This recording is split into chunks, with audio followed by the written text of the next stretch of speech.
So, and I'll just be moderating this evening. And Phil? Sure. Pnawn da bawb. Good afternoon, everyone. I don't know if you can see the coriander leaf stuck in my teeth there. Can you pick that up on the camera? Yeah, there? it's visual. Edit that out later, me hanger. I don't know. Hope you can. Yes. So, diolch yn fawr iawn I chi gyd am ddod. I'm painfully aware that I'm standing in front of our amazing panel of guests here. We've put this together. What is this, you say? Okay, it's called Don't Get Angry, Get Indie, Rational Responses to Naysayer Negativity. So we've put together a panel here which can hopefully give you answers to some of the most oft asked questions regarding independence. Okay, so we've got a fantastic panel, and in a moment now I'm going to hand over to Phil with an I. I'm Phil with a Y, he's Phil with an I. So he will be leading and chairing on this, but I thought I'd just get my oar in here ar rhannu YesCymru on behalf of YesCymru, just to welcome you all here this evening, and thank you very much indeed for coming. Can you see how I'm doing that lighthouse thing? Can you see that? Top tip for public speaking, that Phil. Okay, the lighthouse, the human lighthouse. Okay, so without any further ado, I'd like to hand you over to this evening's chair, facilitator, and moderator, rhowch croeso mawr I Phil Wyman! Come on, yeah! Woo! Yeah! Dwi'n meddwl fi angen di pan dwi'n canu neu siarad. Yeah, I need you around. That was awesome. Okay, so, you know, I was just jokingly saying to you, yeah, if you want to talk about independence, Annibyniaeth, well, my rhaid I go from the Mae Catrina Ask an American. But I'm just a moderator here. This is a place where it's a view into the question about Welsh independence, which clearly is a growing movement, as well as growing concern in Wales, right? We've seen that over a number of years. I marched with about 10,000 people in a city, in a town of about 10,000 people 3 years ago. Yn Caernarfon. Dwi'n byw yn Caernarfon, rhywun. I live in Caernarfon now. And that's as of 3 months ago. But I've been here on and off for many years, and I've seen this interesting development of the question of Welsh independence growing during the time that I've been here. So we have our guests, Niki Jones, therapist, and we're actually friends on Twitter, I think, because you're quite busy there. And so there's a perspective as a therapist, person of color, looking at the issue of Annibyniaeth from outside the box, right? And we have, next to Niki, we have Dr. John Ball, an economist, and looking at it from that perspective. And Catrina O'Neil, singer-songwriter, who, if you stick around at 7 o'clock, will be singing. So, you know, tag, do that. And Lynn Colston, working on issues of climate change, yeah, and independence. So I would like to ask each of you to do some introduction about yourselves and how you are tied to the subject of Annibyniaeth and Gymru, independence in Wales. Want to take it away, Niki?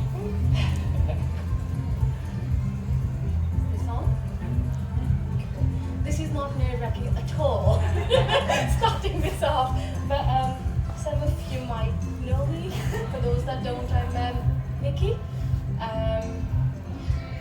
I moved to Gymru in 2012 September, having absolutely no idea about anything, about what was happening in the political scene. And then when the Scottish referendum started happening and it became more mainstream in the news, started having conversations with my husband, who is a very proud Welshman. And I would say that's kind of where my interest started with all of this. And I'm originally from India, which some of you might know is a former colony of the British Empire. So there is a lot of history there of not liking the empire very much, because we're actually taught in our history books about what the empire did. So unfortunately, I don't have a lot of sympathy, and I don't kind of see them as the rescuers that they like to believe they were. But that's just me, maybe I'm biased. But yeah, I started noticing similar themes. That kind of what I was reading in history books and what I'd grown up reading about. And I would say that's where my interest sort of became quite apparent, as people would see, into the Welsh independence. I'm a therapist, so that kind of helps in having a little bit of an, I guess, outside-in perspective on things. I don't know how much that would help today, because I haven't really prepared about anything, so I do apologize if some things that I say may not kind of make sense, but that's me.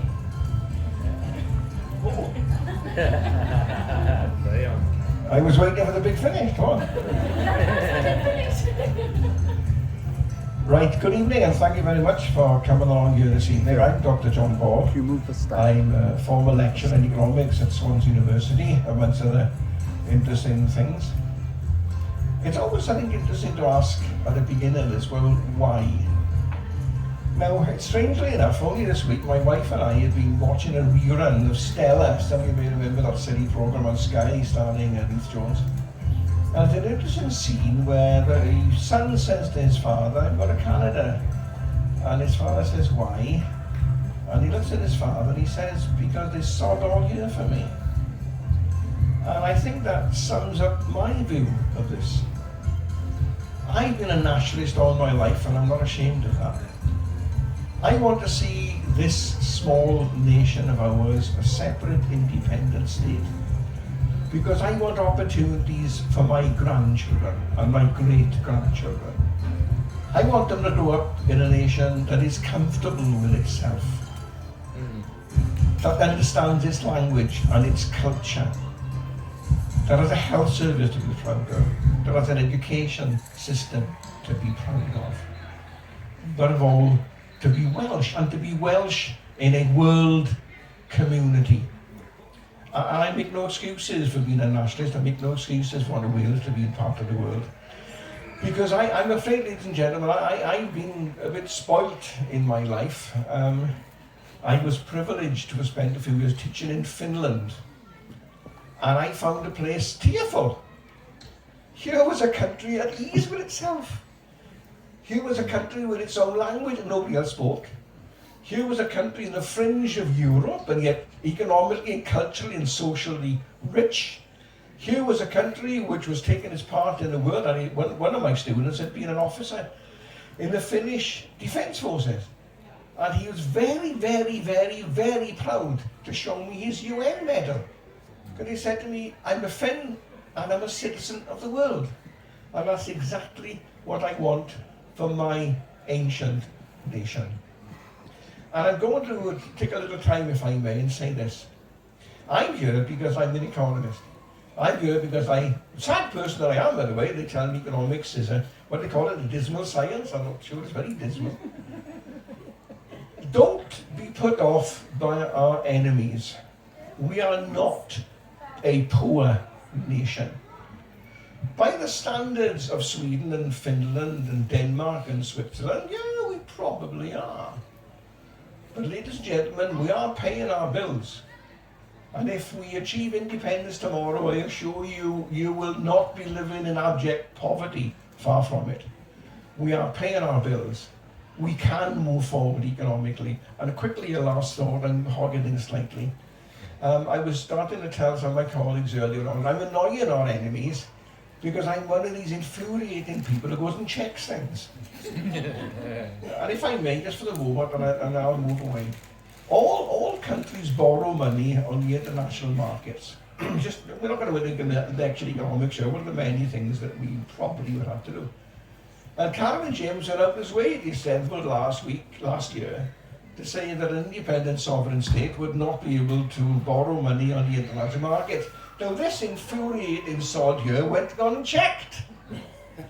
I took the trouble to write to the central banks of Estonia, Latvia, Lithuania, the Czech Republic and Slovakia. Countries that before 1992 were not independent, did not have a currency, did not have a market economy, and surprise, surprise, they were able to borrow on the international markets from day one. Yeah. So Cameron Jones wants to get on and do his homework. Well, to be honest, I think you've said everything. I'm not sure there's anything left to say there. I happen to have an A-level in economics, but I only got a D, unfortunately. So I'm not really qualified on that side of things. I had glandular fever in my defence, but the economics side of it is the side that I don't understand and would dearly love to understand more about.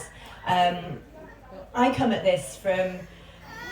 I never thought I would get involved in politics and that kind of thing. I'm a musician, a folk musician. I'll be taught most of the folk songs I'll be singing later by my 9 in front of the Arga with a cup of tea in my hand.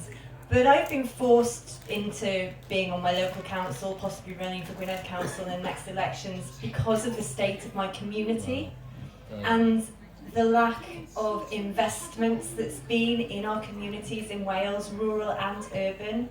The exodus that we've seen of our young people and our talents to London, to Birmingham, to all other parts, Cardiff as well, but mainly in England.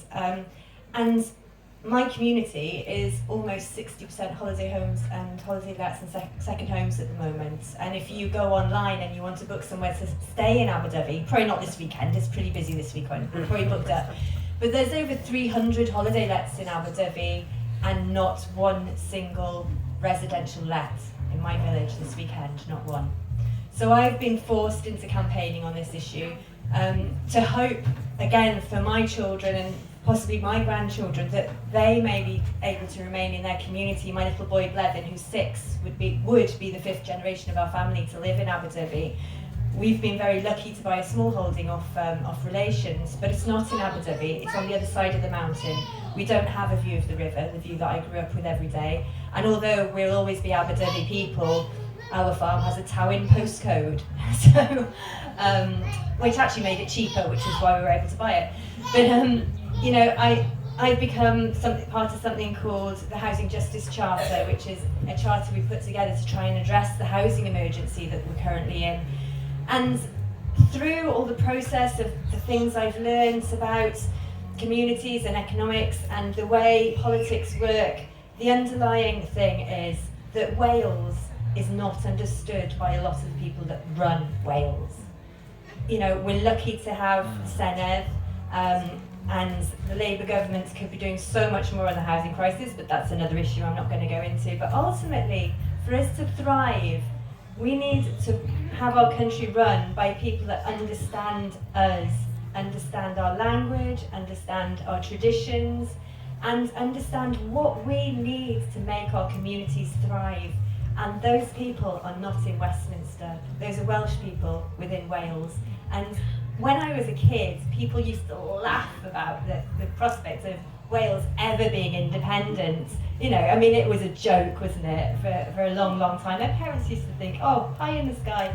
And then Scotland started their murmurings, and suddenly here we are, actually discussing this. And this, you know, in my lifetime, hopefully this will be a reality. So it gives me goosebumps talking about it. And yeah, I really hope that people like yourself who have to do all the hard, boring work of the bookkeeping and stuff, you know, that the answers are there, and that we can thrive and be proud of who we are, and not be the West of England, and not be ashamed to be the little people doffing our cap to the lords and ladies. Be proud of who we are, be proud of our language, and yeah, I'm going to shut up now, thanks.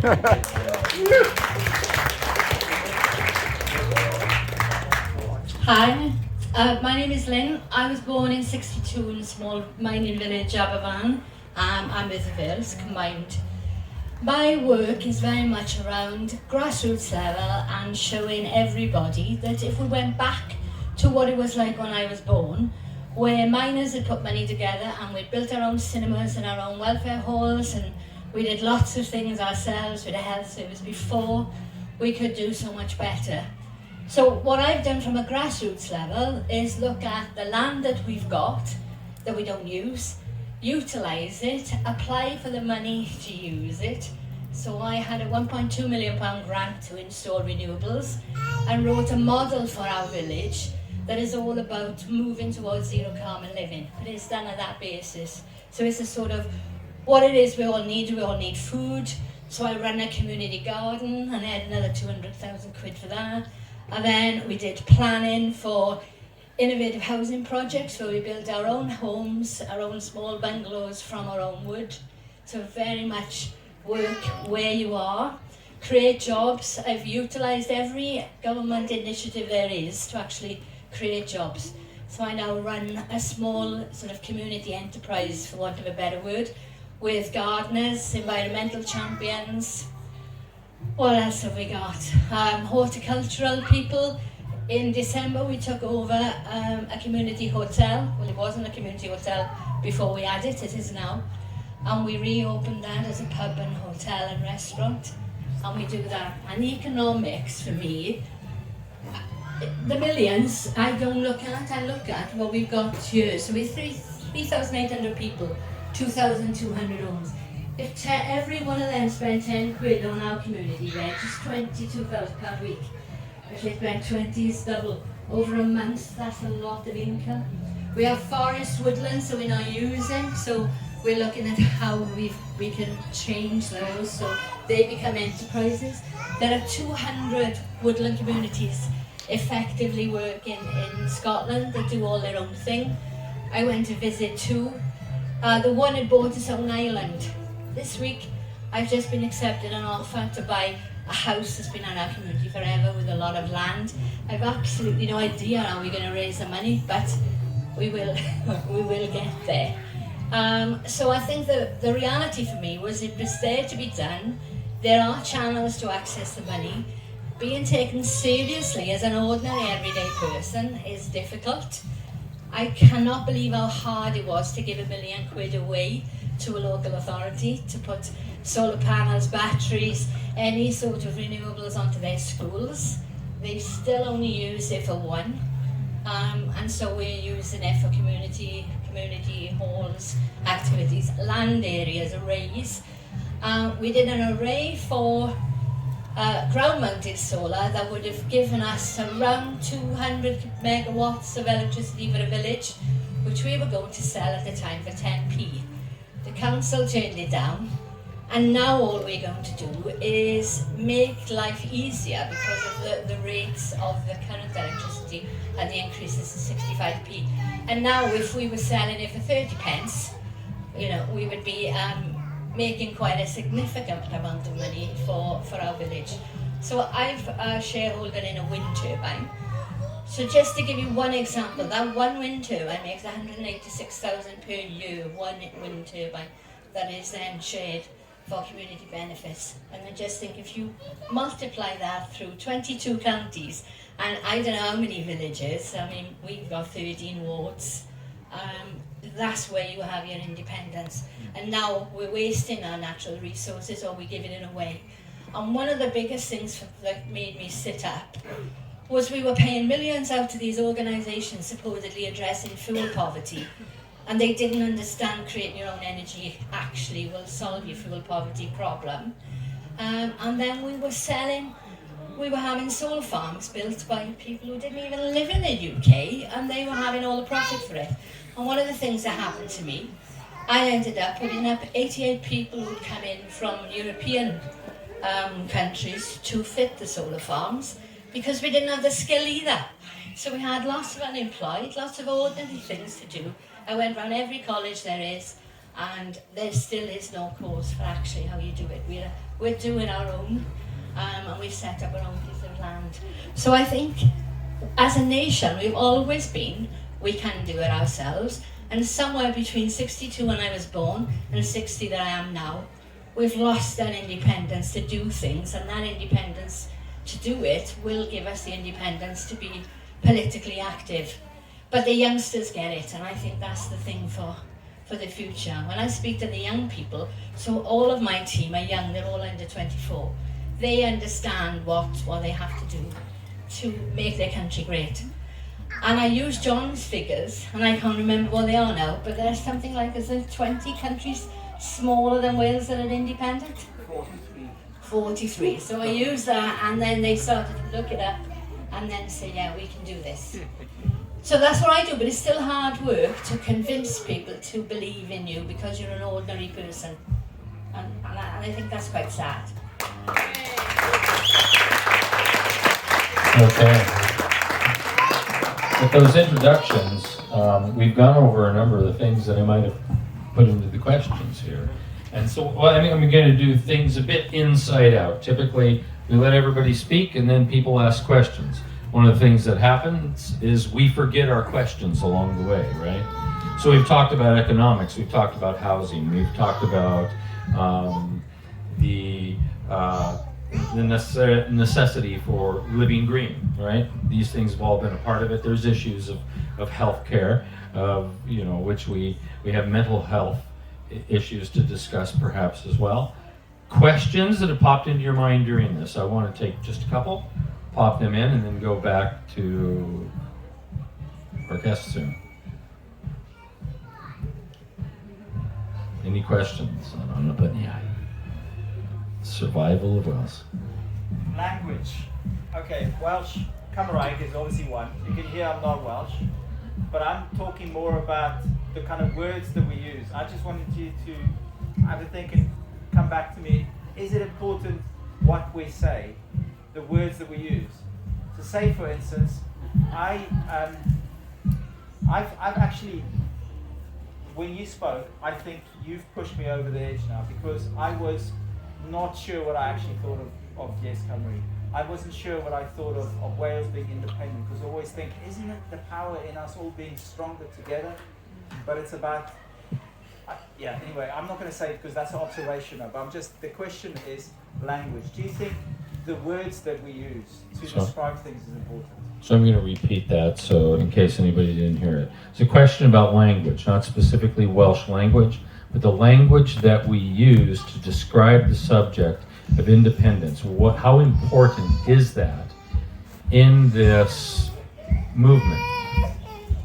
Anybody want to take that one? Niki? I don't think it's difficult to tell that I'm not from around here either. And I don't know, sorry, what's your name? Andre. Yeah. I was looking at your question from two aspects. One was from the Welsh language aspect of things, which unfortunately comes under a lot of fire. And then I was looking at your question from the perspective of the language we use to talk to people about independence. Which one is your question? My question is the words that we use, because words are power. I guess I've heard someone say there's a reason we spell words. Right, okay. Funnily enough, I was having this conversation with someone a couple of months ago actually. I'm personally not a big advocate of fear-mongering and using sort of words to scare people into becoming or supporting independence, because here's the thing, right? I grew up in quite abject poverty, to the point that my mum had to make decisions about who's going to eat dinner that evening. And when someone who is really struggling, especially with cost of living crisis at the moment, someone who's really struggling to put food on the table for their family, and they come and ask me that, well, actually I can't support independence because there is no guarantees. If tomorrow I'm able to put a meal on the table, but maybe tomorrow, with the way things are, I might not be able to do it. When someone comes and asks me about it, it's not about then having a go at that person. Oh, you're just stupid. You just don't have the facts. You're just being ignorant. Look at all this thing that we've got. The reality is, this person is not looking for judgment. This person is looking for some understanding and empathy, that they are really struggling and they are terrified. And if we can actually approach this person and just tell them that you understand where you're coming from, and then take them through, like, ask me questions, tell me what's your concerns, I might not have all the answers, I'll find out the answers for you. Let's do it together. When you approach people from a place of understanding, rather than to find where their fault is, or why they're being silly, or why they're not, having enough information about something, you're more likely to start a conversation rather than push people away, because then we get the label of, oh, they're nasty Nats, they don't care about anyone. That's not the case. When we are looking at independence, I'm not looking at independence because, oh my God, it's going to be great for me. I'm thinking it's going to be great for everyone, every single person, whether or not they support independence or not. When we do get independence, it would be great for everyone.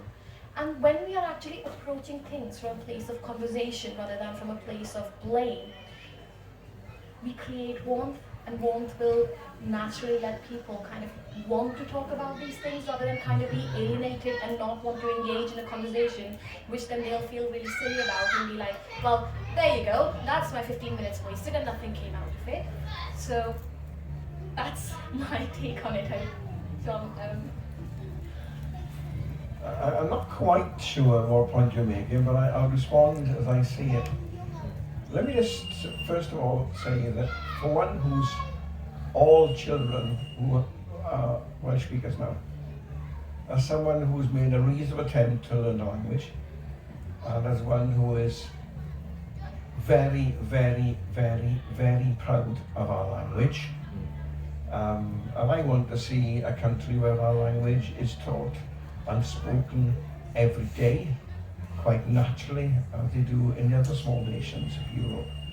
And I'm very proud, actually, of the efforts that we've put in over the years of the language. I'm old enough to remember Cymru'n sitting in post offices. I've had many an argument with constabulary or the Gwynydd over the years, I remember. But I was a lot younger then, and about, I was any dafter. The other thing I think is about words. One of the things that I'm keen on in terms of our campaign is to be positive. I've pointed out that in Scotland the project of the Remain camp was Project Fear. I've said that the enemy now will be Project Fiction. That it'll be all stories that are, bluntly, lies. So I genuinely feel you hit quite a nerve here, that we've got to be positive. We've got to say that we can follow a health service such as they've got in Finland. We can have a social security system such as they have in Denmark. We can have a transport system such as they have in Switzerland. These are positive outcomes of an independent sovereign state. And I think, I said this in a meeting fairly recently, we've got to stay positive, and in that sense you've touched a nerve. We've got to sell people the story, positive story, that what we are dealing with here are positive issues and positive outcomes. Yeah, I absolutely agree. My experience of that kind of thing comes from the housing campaigning that I've been doing. But it used to be that when someone called you a nationalist, that was an insult. Now I'm really proud to say I'm a nationalist. I've been doing a lot of work with Cynhaliodd YesCymru lately, and I was always slightly scared of Cynhaliodd because I always thought, I mean, I'm a fluent Welsh speaker, but I always thought maybe coming from Aberdyfi I'm not quite Welsh enough. But they've opened their arms to everybody, dysgwyd learners, everybody. And now when I campaign on local housing, people say, oh, you're anti-English, you're anti-second homes. And I say to them, I'm not anti-anybody. For a start, my husband's from Norfolk and my dad's from Newcastle, so how could I possibly be anti-English? Because I married one for a start. But it's not about being anti-anything. It's about being pro-community, pro-sustainable tourism in the case of Aberdyfi, and pro-independence. It's not, positivity is the key. Positivity draws people in. Positivity is inclusive and inviting and allows people to learn. And yeah, I just think absolutely you guys hit the nail on the head. Just one thing. Sorry. I was just thinking about something when Catherine, you were talking about that, and I thought, do you know what? Why Tories are so successful right now? because they've captured into people's fear. They've actually got people to believe that the reason they are suffering is because of this third party that's got no business of being in their country, and that's the reason they're suffering. So they are going fear-mongering, right? And people are going with that. Personally, I'm not sure where everyone stands, but do we want to fight fear-mongering with fear-mongering? Yeah, I agree. Because that's not going to last very long, to be fair, because over time things will catch up as they're catching up now. So if you don't want to do that, if you don't want to scare people into independence, what's the opposite of fear-mongering? It's to tell them, it's to give them information. Do you know what? Don't believe me, here's the information, make up your own mind. Give them the autonomy, which is what, at the moment, unfortunately the government doesn't want to give us a lot of, because they want to decide for us, whereas the exact opposite of that would be encouraging autonomy in people and making information readily available for them. If they want to have conversations, having conversations, and not scare them into it, but actively start conversations. If you can so long as you can start conversations about independence, you're going to notice that you're going to get warmer response from people, and because they then want to understand, they want to listen to what you're talking about, and they then want to then become curious and go and do their own research. And if people who are already convinced about independence, if they can so much as convince someone else not to necessarily be certain about independence, but just to become curious, I think we've done something there. And for me, language is vital, because we have to have a can-do attitude. And lots of people interpret the words that we use completely different. So we've almost got a journey of simplifying things. So people have a different take on what culture means, what community means. And so we've changed a lot of the way we speak and made sure that everyone understands that.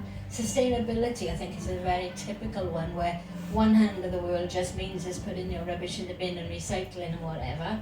And the other side understands. Enterprise is a good example. Whereas if I'm talking about enterprise, and then sometimes I just simplify it to say, well, the shop's an enterprise. And, you know, if you're going to do wood cutting and garden maintenance, that's an enterprise. So I do think that the words are really important. And counteracting the negativity is just flipping it into positive is one. The why. And empowering people to do things and find solutions, I think, is all part of that positive work. It's how you speak and how you act. I think it does make a big difference to those people on the ground. They don't feel inferior if they understand the words that we use it. And that's been a big thing, isn't it, for how sort of councils have taken control, if you like, by making people feel that they're not as intellectual or they can't do the things that they do. And I think that my job is to say, yes, you can, and do it differently and show me. So, and that's our approach really, is just get on with it and see what happens. What's the worst that can happen? So, dwi'n meddwl, dwi ddim yn sgwrs heb dylais. It's not really a discussion without your voice, your questions, right?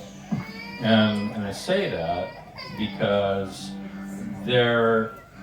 we know where each of them stands, right? They don't know where any of you stand.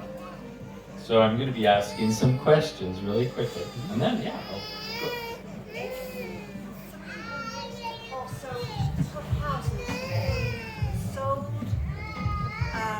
As holiday homes in the village you live in.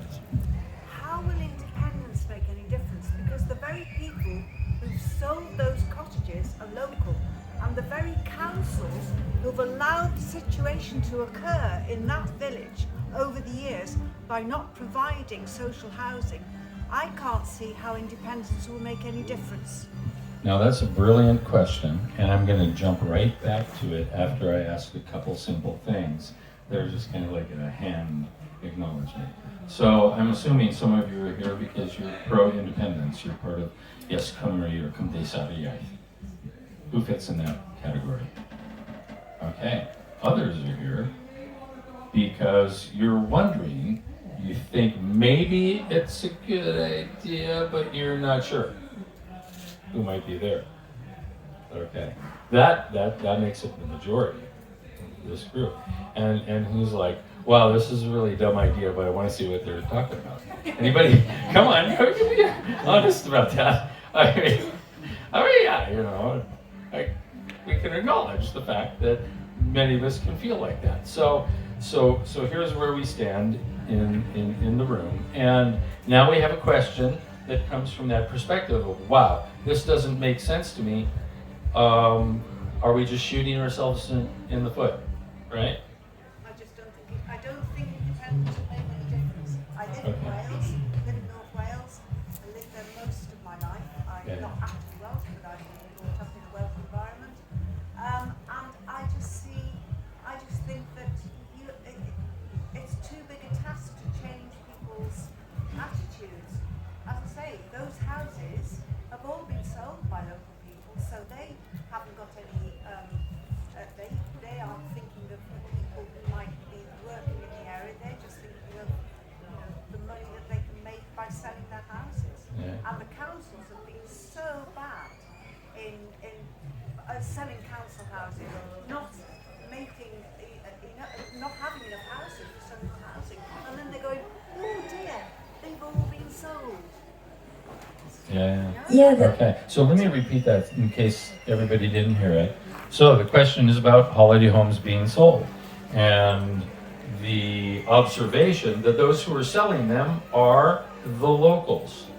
And there's a movement of things happening in which places are becoming holiday locations, and the observation that how does Annibyniaeth, how does independence create a dynamic of turning that kind of thing around?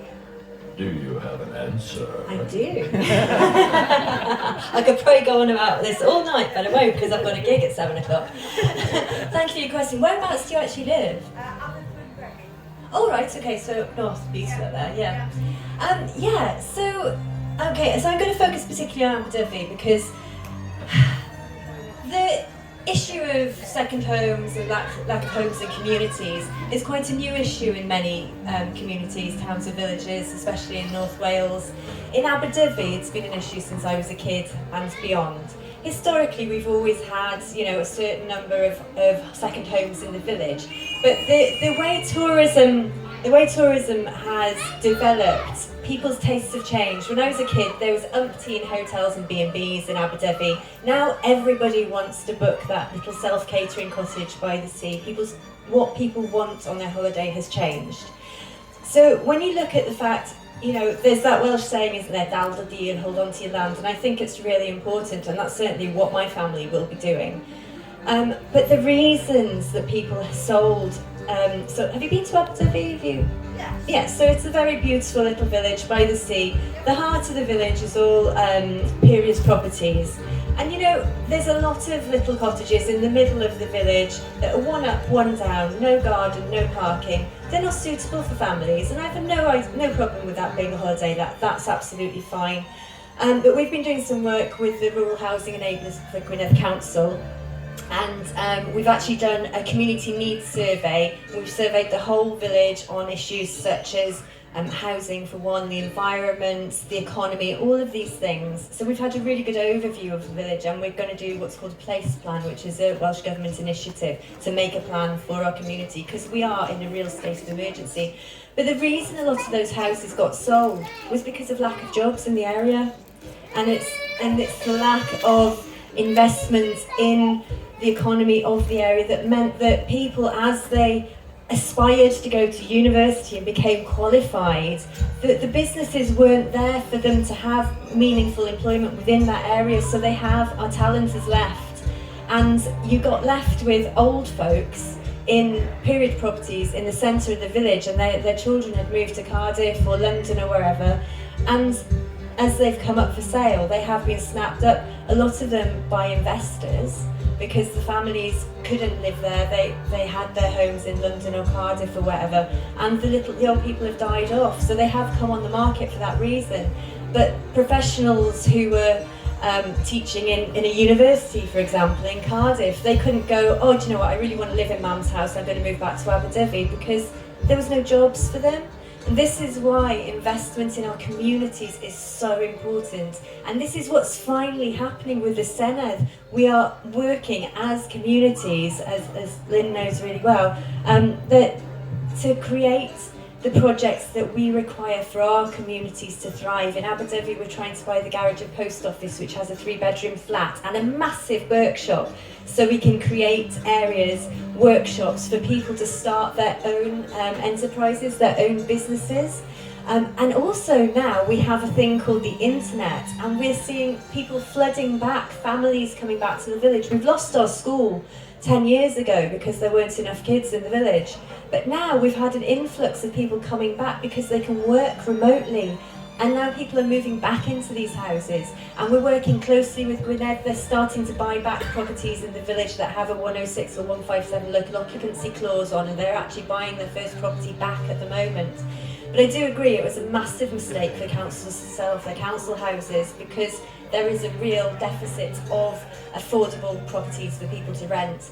Another thing we're doing in Aberdyfi, so the company that we've created, the not-for-profit company, it's called Aberdyfi Community Projects. So our first stepping stone is to buy the garage, post office and flat. But then we're going to be working with Gwynedd Council and the housing associations to create new housing in Aberdyfi, and hopefully work-live housing as well, so similar to what you've done in the communities down here, where people not only have somewhere to live, but they have a workshop downstairs so that they can use the local resources, be it the driftwood off the beach or the timber from the forest, to create employment within our communities, because that's what we have been missing for a long time, is meaningful, well-paying employment. And that's why people have left our communities, and why these houses have become available, and why they've been snapped up as holiday homes and second homes and holiday lets.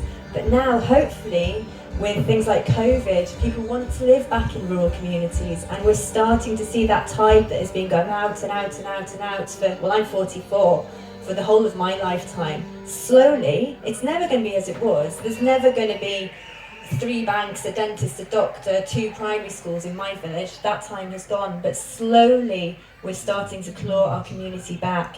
And I believe that independence will help us, because we're not getting money from the government of Westminster to help us do this. There's this levelling up fund, which is a community ownership fund, totally oversubscribed. We're going to apply for it. We haven't got a hope in hell of getting it, more than likely. But if we had independence, if we were running our own countries, we could invest the money that government would have into the communities.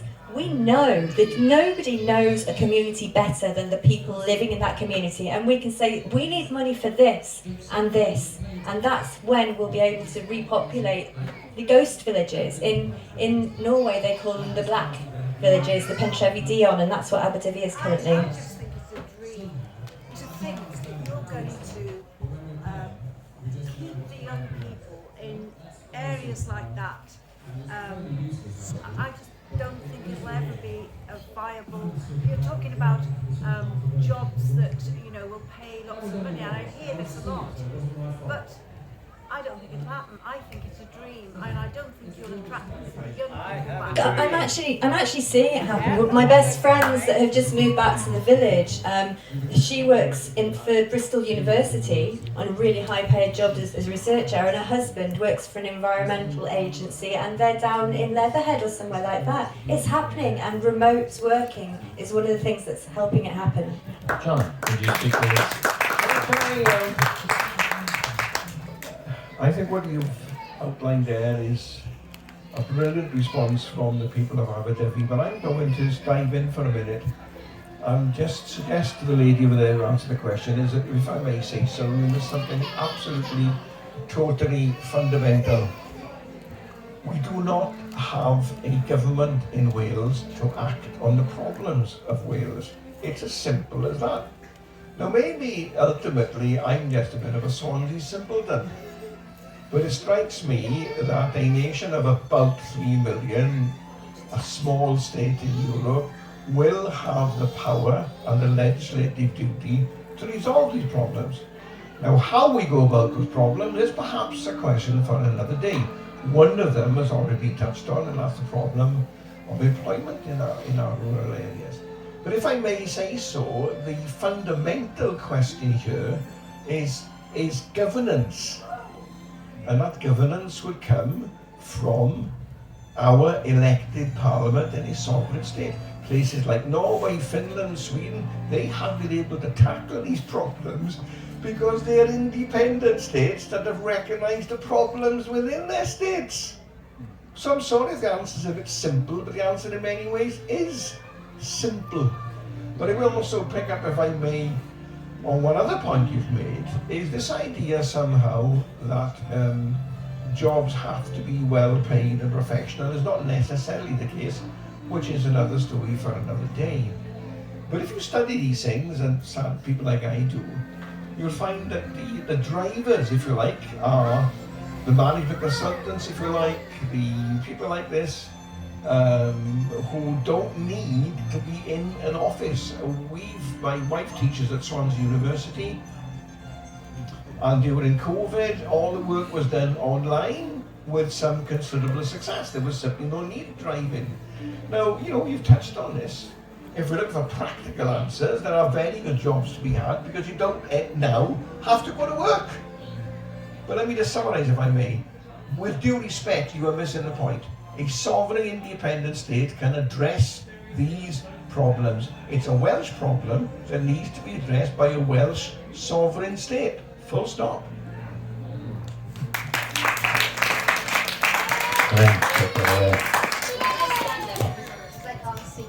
So if I give you an example of what we've done, so I come from a little community and we don't have expensive houses and nobody ever wants to come there for holidays. They might come to visit, but they're gone.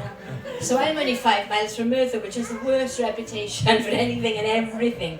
So again, coming back to our community, we have 667 older people over 65 who were told, buy your own house, finish a mortgage, everything will be fine and you'll have a pension. The reality, nobody told them if they couldn't still live in the house at the top of the hill, at the top of the stairs, there's 3 stories, they would be stuck. There is no social housing for those people because they have an asset. So they were stuck. So what we did was a social policy workaround, and we created small eco bungalows on land that nobody wanted. One of them was just an old doctor's surgery at one point. That's how big the doctor's house needed to be. But we could put 12 bungalows there. They then exchanged their home for families to rent, because there were no houses to rent, exactly like you said, because we're not buying. And we were 73% homeowner communities. So we weren't social housing communities in the first place. And our houses will still sell for between, I think we had one valued today 90 up to 120. So we're not talking big jobs either. But that's what we did. So the elderly go into the bungalows. The rent from the house is theirs, which is their asset, which they don't want to sell. They've worked their life for giving that to their family. That rent pays them to live there till their final checkout, or till they need more specialist care. And they can all go to Benidorm for the summer, for the winter if they want to, because they've got that money to do it. They're not state dependent, they're independent. Their own home has given them the independence to deal with their old age. And it is at a smaller level. They're not rich people, they don't want to be rich people. And the people who are going into their homes will be minimum wage or just above, will be production service people. So I still think that the community can look after their own. In its 20 years, we've got another area. It had planning for 4 detached fancy houses.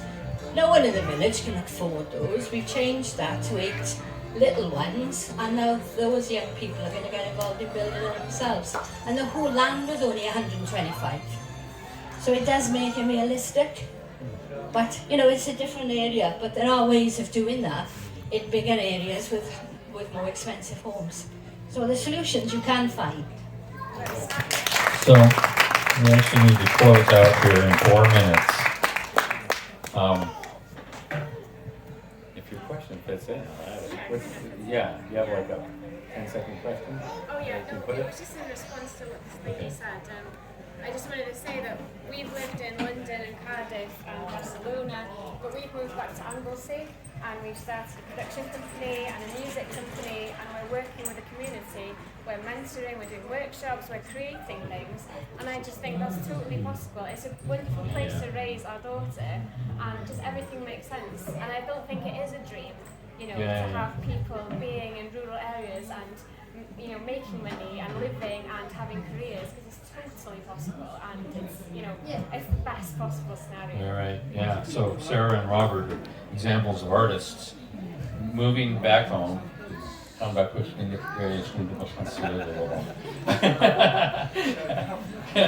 can say and being able to survive in that setting. Now we only have a few minutes. Could I possibly just answer that lady's question? Can you do it in a few seconds? Okay. Good question. Oh, I can. Yeah. A few seconds. The answer, in all honesty, is that independence would not solve that problem. But that problem is not for independence to solve either, as John was saying. I think it's so important for us to realize this, that independence is only solely going to give us the self-determination to make those decisions. We need to take accountability as a nation to make those choices, to make sure our governments are making those choices. Independence, I am finding this quite a lot, especially in the last year, where people are conflating policy with independence. Independence will not make policies. Independence will not change anything besides the fact that it will give us the right to... It's quite simple as that, right? If there's something wrong in my garden, do I go to my neighbor to say, oh, by the way, all the money that I'm earning that's in your bank, could you please give me some money so I can fix something in my garden? Quite simply, how bizarre just thinking of that sounds. That's what we're doing, quite simply. That's exactly what we're doing right now. Our trains are running in ruins, our infrastructure is running in ruins, and we are begging with a bowl in hand, like, oh, can you please give some scraps, Westminster, so we can fix something in our government. In the meantime, by the way, please feel free to take all our resources. That's fine, but could we have some of it back, please? And when we actually stand up for ourselves, we're told, shut up. We are the ones paying for you. We are the ones paying for your holidays. I'm sorry, I don't want some random person from another country telling me that I'm working like 9 to 5, 9 to 7 actually, Monday to Friday, that my breakfast, my lunch, my dinner is being paid by someone who sat in their home, not doing anything, and telling me that actually, by the way, I'm paying for you. No, and neither are my kids gonna have that. Why should we have that? If we are paying that much money, we're paying like what, 5.2 billion for HS2. Where is that money coming from if we're such a poor nation? We are paying taxes. Where is that money coming from if we're such a poor nation? We are paying all this money from somewhere. So where is that money coming from if we are just incapable of doing anything? We've got an economy, what, over 70 billion pounds, and we're a nation of over 3 million people. So the facts are not adding up. That when we are being told that, oh, you're incapable, I'm sorry, I can't believe that. No. So I'm going to do something here with. So I'm going to use that as your elevator pitch. And what we're going to do right now, each of you have 30 seconds. I'm going to be really strict. You got 30 seconds for your elevator pitch and why you think independence is important. Who wants to go first? You got it. You squeaked. Go. I think independence is important because, as I said before, nobody understands a community better than the people that live in it. Nobody understands a country better than the people that live in it. We know our country, we have the talent, we have the natural resources, we can afford to do it. He says so, he's the economist. So why wouldn't we do it? I just think Ryddid, freedom, it should be for everyone and it should be for Wales. Yeah. Okay. What's he mean? Good, take it away. My wife is sitting over there and she can't believe that I will be able to say something in 30 seconds. I'll do it actually in You've taken 16. I'll just say it in 3 words. Free to choose. Yeah. Oh. Lynn, take it away. I believe in independence because we were independent people. We took ourselves from poverty into a different world, and we can keep ourselves there by changing for what the world needs. So we look after our own communities and we work together to make things work. Okay, and Phil, it's back to you. So, before Phil comes up to speak. Okay, Niki, take it away. They want to hear from you. Yeah. I'm gonna tell you guys something that I say to my clients quite a lot in therapy. And this is a good life advice, just generally without the independence as well. There's 2 words. There's Schadenfreude and Freudenfreude. Okay? Schadenfreude is basically when you tell someone, oh, do you know what? I'm really thinking about this, and I think this could be really good for me, and they go like, whatever. You're not really good enough for it. You don't want people like that around you, by the way, in life or as a nation. Freudenfreude are people, if you think of yourself as a flame, Freudenfreude are people who, when you are struggling or when you are saying that, do you know what, I think I can do this, and those people go and keep your flame together and go like, I know you can. And if you can surround yourself with people who actually believe in you, then you'll do amazing things. Unfortunately, Westminster is not those people. That's all I'm gonna say. Okay. So, say thank you to this panel. They've been great. And I'm going to turn it over to Phil. Give them a big thank you. Diolch yn fawr iawn, Phil. That was amazing. Niki, John, Catrin, Lynn. Okay, this has been part of a series of talks that YesCymru has been hosting around Wales. Don't get angry, get indie. Rational responses to naysay and negativity. So I hope that's answered some questions that may have been sort of going around in your heads, and, you know, put in a few different perspectives, because, you know, we didn't just throw this panel together. This is a handcrafted panel of experts here, ladies and gentlemen, boys and girls. And I hope you enjoyed what they had to share with you this evening. So, let's have some applause. So next on the niche stage here, we've got the amazing Catrina O'Neil. So you've heard her speak, so next you're going to hear her sing. And then a little bit later on, it's Phil and Phil in the bar. Apparently, we're doing a bit of a sing-song with the old guitar. Is that correct? I think so. Okay. Yeah. So if you're around later, we'll be there. Just come and see us and join in. So, diolch yn fawr iawn. Thank you all for coming and joining in. Thank you. Diolch.